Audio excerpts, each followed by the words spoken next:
रात का एक सन्नाटा, एक विशाल विमान और 239 लोग। मलेशिया एयरलाइंस की फ्लाइट MH370 ने अपने गंतव्य स्थान तक पहुंचने का वादा किया, लेकिन वह वादा अधूरा रह गया। यह दुनिया के सबसे चौंकाने वाले रहस्यों में से एक है। आज हम जानेंगे आखिर क्यों और कैसे यह विमान गायब हो गया और इसके पीछे के रहस्य क्या हो सकते हैं। नमस्कार, आप देख रहे हैं एक तक न्यूज।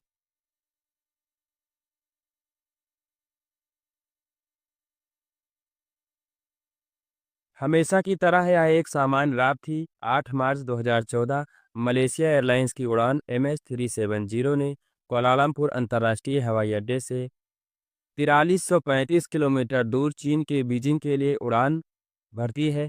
विमान में 239 लोग सवार थे, जिसमें 227 यात्री और 12 चालक दल के सदस्य शामिल थे। हर कोई इस यात्रा को सामान्य मान रहा था, लेकिन किसी को यह अंदाजा नहीं था कि यह यात्रा इतिहास के सबसे बड़े रहस्यों में से एक बन जाएगी। रात के 12:41 बजे विमान उड़ान भरता है और कैप्टन जहरी अहमद शाह और सह पायलट फारिक अब्दुल हमीद के नियंत्रण में यह बोइंग 777-200 मॉडल का विमान कुशलतापूर्वक उड़ान भर रहा था। विमान ने अपनी पहली ऊंचाई 35,000 फीट तक पहुंचने के बाद Kuala Lumpur air traffic control ATC इससे संपर्क करता है। रात्रि 1:19 पर विमान ने अंतिम बार ATC से संपर्क किया। सह पायलट ने कहा, गुड नाइट मलेशिया 370। इसके बाद विमान ने वियतनाम की हवाई सीमा में प्रवेश करना था, लेकिन ऐसा कभी नहीं हुआ। यह विमान रडार से ही गायब हो गया। जब विमान वियतनाम के एयर ट्रैफिक कंट्रोल के संपर्क में नहीं आया तो अधिकारियों ने इसकी खोज शुरू की और जल्द ही यह स्पष्ट हो गया कि विमान गायब हो चुका है। चूंकि रडार और डेटा सैटेलाइट सिग्नल ने दिखाया कि विमान ने अचानक अपनी दिशा बदल दी और दक्षिण पूर्व एशिया के ऊपर से एक अजीबोगरीब रास्ता अपना लिया। यह वियतनाम की ओर न जाकर मलक्का जलमर्रू मध्य की ओर मुड़ गया और फिर दक्षिण हिंद महासागर की ओर बढ़ गया, जबकि विमान की जो नियमित रूप से आने जाने की रूट थी वह दक्षिण चीन सागर से होते हुए वियतनाम के हवाई क्षेत्र में प्रवेश करना होता था, फिर लाओस और दक्षिण चीन के ऊपर से उड़ते हुए बीजिंग पहुंचना था। यह एक सीधी और नियमित उड़ान थी जो लगभग 5 घंटे 34 मिनट में पूरी होती थी, लेकिन ऐसा नहीं होता है और विमान का ट्रांसपोंडर, जो कि एक इलेक्ट्रॉनिक उपकरण होता है जो सैटेलाइट ट्रांसपोंडर सिग्नल को पृथ्वी से रिसीव करता है, इसे प्रोसेस करता है और फिर इसे दूसरी जगह पर ट्रांसमिट करता है, अचानक से बंद हो जाता है और विमान रडार से गायब हो जाता है। विमान ने अपनी निश्चित दिशा से हटकर पश्चिम की ओर हिंद महासागर की ओर मुड़ने का संकेत दिया, जबकि विमान को दक्षिण चीन सागर से होते हुए वियतनाम के हवाई क्षेत्र में प्रवेश करना था। लेकिन विमान रडार से गायब हो जाता है तो प्राइमरी रडार, जिसको हम सैन्य रडार बोलते हैं, जो केवल विमान के शारीरिक प्रतिबिंब को ट्रैक कर सकता है, MH370 को मलेशिया और थाईलैंड के सैन्य रडार ने पश्चिम दिशा में मलेशियाई प्रायद्वीप के ऊपर से उड़ान भरते हुए अंडमान निकोबार की ओर मुड़ते हुए देखा जाता है। सैन्य रडार के अनुसार विमान ने मलेशिया के प्रायद्वीप के पास से उड़ान भरी और अंडमान निकोबार की ओर बढ़ जाता है और वहीं से विमान का कोई अता पता नहीं रह जाता है। अब जब 14 देश 239 लोगों से भरे हुए विमान की खबर दुनिया में फैलती है तो दुनिया में हाहाकार मच जाता है और अपनों की खोज खबर में हताश निराश दुनिया के लगभग 26 देशों ने MH370 की तलाश में खोज अभियान शुरू किया। MH370 की खोज का क्षेत्रफल इतिहास में सबसे बड़ा और चुनौतीपूर्ण माना जाता है। विमान की खोज कई चरणों में होती है और यह विभिन्न महासागरों, द्वीपों और संभावित रास्तों तक फैली थी। आइए दर्शकों, हम आपको बताते हैं कि वह कौन सा क्षेत्र और कौन कौन सा स्थान, द्वीप, आइलैंड है जहाँ-जहाँ विमान की खोज की गई। शुरुआती खोज दक्षिण चीन सागर और मलक्का जलमर्रू मध्य में की गई, जहां विमान का रडार संपर्क टूट गया था। यह क्षेत्र लगभग 90,000 वर्ग किलोमीटर था। सैटेलाइट डाटा के आधार पर पता चला कि विमान ने पश्चिम दिशा में हिंद महासागर की ओर मोड़ लिया, इसलिए दक्षिणी हिंद महासागर को खोज का मुख्य केंद्र भी बनाया गया। यह क्षेत्र लगभग 1.2 मिलियन वर्ग किलोमीटर यानी कि लगभग 12 लाख वर्ग किलोमीटर तक फैलाव था इस क्षेत्र का, जहां पे खोजबीन शुरू होती है विमान की। इनमार्सेट सैटेलाइट सिग्नल के विश्लेषण से विमान के संभावित रास्ते के आधार पर सातवें अर्क नामक क्षेत्र को प्राथमिकता दी गई। अब दिमाग में आप लोगों के आता है कि ये सातवां अर्क है क्या, तो उसके बारे में थोड़ी सी जानकारी आप लोगों को देनी चाहिए। सातवां अर्क मलेशिया एयरलाइंस की उड़ान MH370 से जुड़ा एक महत्वपूर्ण भौगोलिक आधारित संकल्पना है, जो 8 मार्च 2014 को लापता हो गई थी। यह उस क्षेत्र को संदर्भित करता है जहां विमान के संभावित मलबे की खोज की गई थी। सेवंथ अर्क को उपग्रह संचार डेटा सैटेलाइट पिंग के आधार पर परिभाषित किया जाता है। यहाँ लगभग 1,20,000 वर्ग किलोमीटर का समुद्र तल गहराई से खंगाला गया खोज अभियान समुद्र की गहराई में लगभग 6,000 मीटर तक किया गया। प्रारंभ से अंत तक कुल खोज क्षेत्र का आकार 46 लाख वर्ग किलोमीटर, जी हाँ ध्यान से सुनिएगा, 46 लाख वर्ग किलोमीटर, मतलब जितना भारत देश का क्षेत्रफल है उससे कहीं ज़्यादा। अब जाहिर सी बात है कि इतने बड़े क्षेत्र में खोज अभियान चलाना किसी एक के बस की बात नहीं है, इसलिए इसके लिए 26 देशों ने भाग लिया, जो कि आज तक के इतिहास में ऐसा कभी किसी घटना के संबंध में नहीं हुआ। ऐसे और भी जानकारी के लिए बने रहिए हमारे न्यूज़ चैनल एके तक न्यूज़ पर।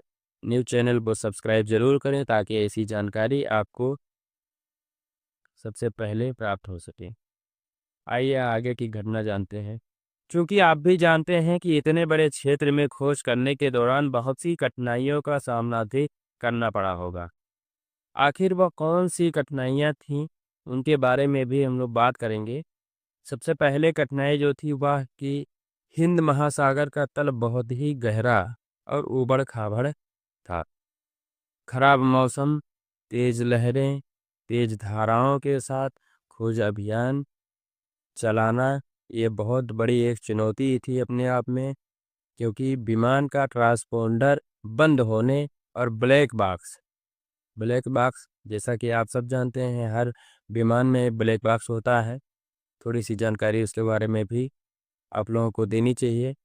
ब्लैक बॉक्स जो कि एक अत्यधिक टिकाऊ रिकॉर्डिंग डिवाइस है, जो विमानों में उड़ान से संबंधित महत्वपूर्ण डेटा और ऑडियो रिकॉर्ड करने के लिए उपयोग किया जाता है।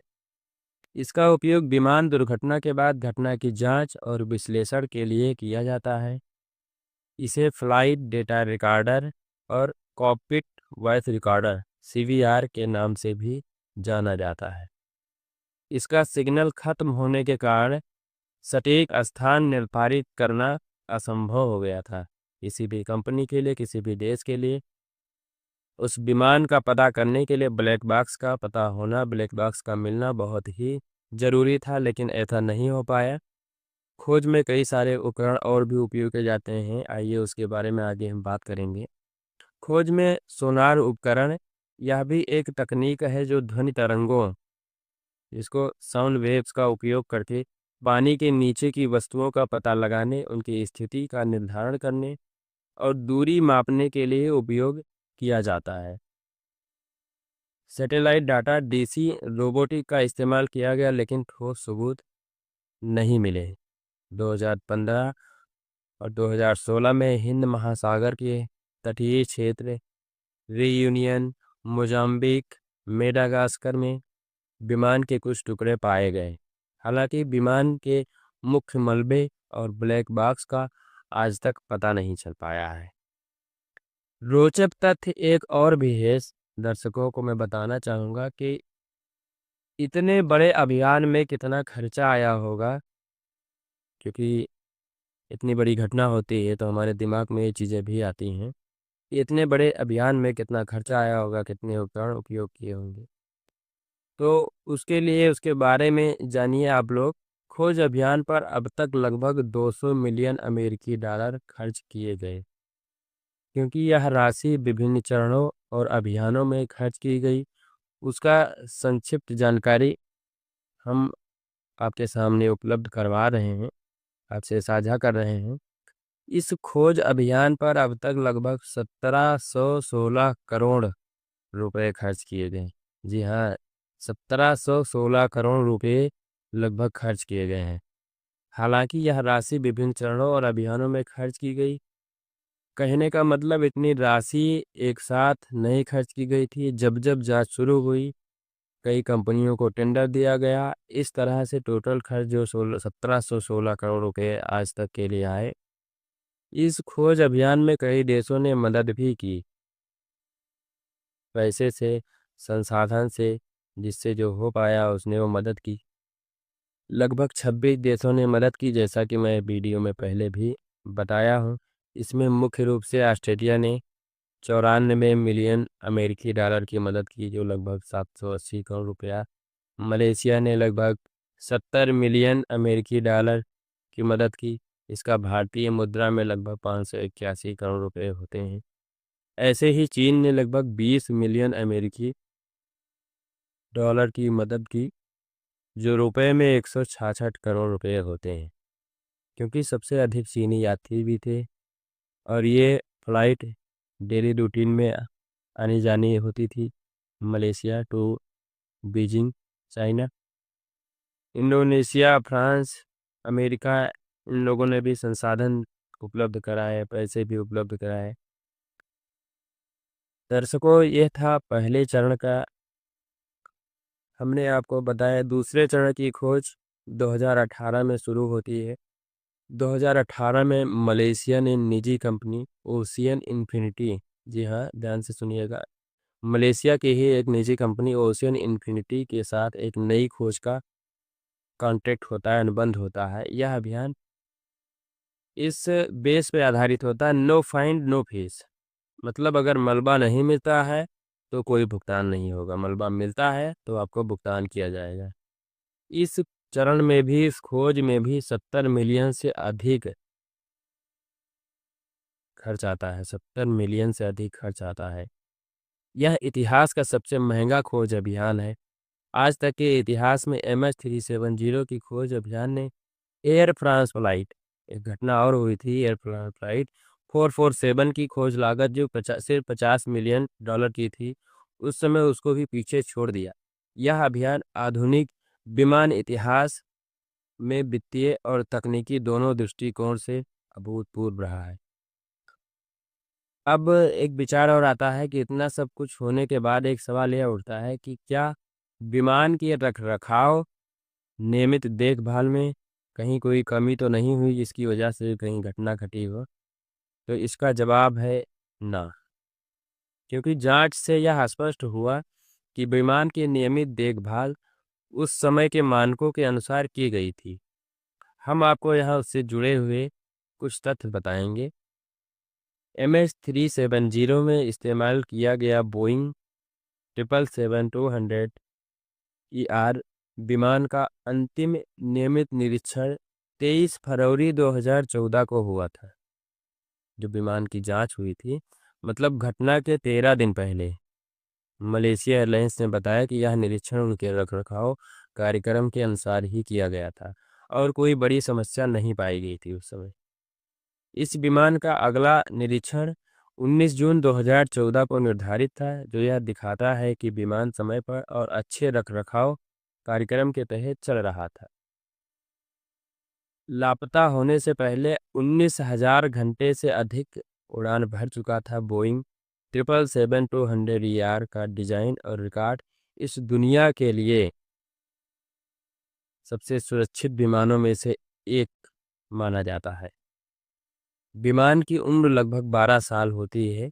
जो कॉमर्शियल विमान होते हैं इनकी उम्र लगभग 12 साल मानी जाती है। विमान की स्थिति को जांच में सामान्य पाया गया। किसी भी तरह की तकनीकी खराबी या रखरखाव में लापरवाही की बात सामने नहीं आई। गहन जांच की गई विमान की, लेकिन कोई लापरवाही, रखरखाव या तकनीकी खराबी थोड़ी सी भी उसमें कोई जानकारी में नहीं आई। कई तरह की सुरक्षा जांच की गई। मलेशिया एयरलाइंस को विमान के रखरखाव और सुरक्षा मानकों के लिए ही जाना जाता है। अंतर्राष्ट्रीय जांच में भी विमान की देखभाल में किसी खामी का प्रमाण नहीं मिला। हालांकि विमान की नियमित देखभाल में कोई समस्या नहीं थी, लेकिन घटना के संभावित कारणों पर ध्यान दिया गया है। यह संभावना जताई गई कि किसी तकनीकी खराबी के कारण संपर्क टूट गया होगा। हालांकि रखरखाव रिकॉर्ड में ऐसी कोई समस्या आज तक नहीं पाई गई, ना कोई समस्या ऑन रिकॉर्ड दर्ज है। घटना के रहस्यमय स्वरूप को देखते हुए जांच का ध्यान पायलट और संभावित अपहरण जैसे पहलुओं पर भी केंद्रित रहा। सवाल यह भी उठाया गया है कि क्या कैप्टन ज़ाहिर अहमद शाह ने जानबूझकर विमान को गायब किया, क्योंकि उनके घर में पाए गए सिम्युलेटर से संदेह और भी बढ़ गया। कुछ लोग इसे एलियन से जोड़ते हुए अजीबोगरीब तर्क देने लगे। 2018 में मलेशिया सरकार ने एक विस्तृत रिपोर्ट जारी की, लेकिन गायब होने का कोई ठोस कारण नहीं बता पाई। खोज बंद कर दी गई, लेकिन MH370 के परिवारों और प्रियजनों के लिए यह रहस्य बनकर ही रह गया। इतनी पूंजी और प्रयासों के बावजूद विमान का मुख्य मलबा और ब्लैक बॉक्स अब तक नहीं मिला, जिससे यह अभियान आज भी अधूरा और रहस्यमयी बना हुआ है। एक बात मैं अपने दर्शकों को बताना चाहूँगा कि दुनिया कितनी भी आगे निकल जाए, विमान विज्ञान कितना भी आगे निकल जाए, लेकिन यह जो विमान घटना हुई, इसने पूरी दुनिया को एक संदेश दिया कि यह विमान उद्योग को सिखाती है कि हर तकनीक के बावजूद मानवता अभी भी प्रकृति और समय के सामने असहाय हो सकती है। MH370 की कहानी आज भी एक अनसुलझा रहस्य है।